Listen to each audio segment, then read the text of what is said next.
Belə bir situasiya məsələsini eləyəcəyik. Kifayət qədər sadə situasiyadır. Axırda məsələnin birinci hissəsi var, onu mən eləyəcəm. İkinci hissəsini siz eləyəcəksiniz. Yəni axırda sizdən soruşacağam. Qızıl medal alan güləşçilər, idmançılar. Gümüş medal alan qızıldan 6 nəfər çoxdur. Qızıla X yazsaq, gümüş medal qızıldan 6 nəfər çoxdursa, X + 6-dır.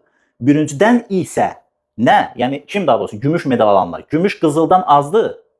Yəni daha doğrusu gümüş qızıldan çoxdur, amma bürüncdən azdır. Bürüncdən azsa deməli bürünc gümüşdən çoxdur. 6 nəfər.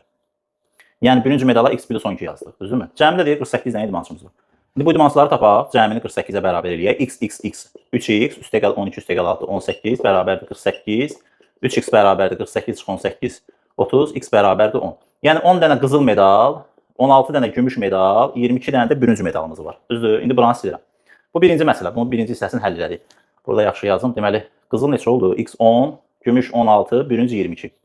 Bunu artıq siz eləyəcəksiniz. Məsələdə deyilir ki, ehtimal məsələsidir. Baxın, normal zəif riyaziyyat olanlarda eləyər. Biraz diqqətli olaq. Mükafat qazanan idmançılar arasından seçilmiş bir nəfərin bürünc medal qazanması ehtimalını tapın.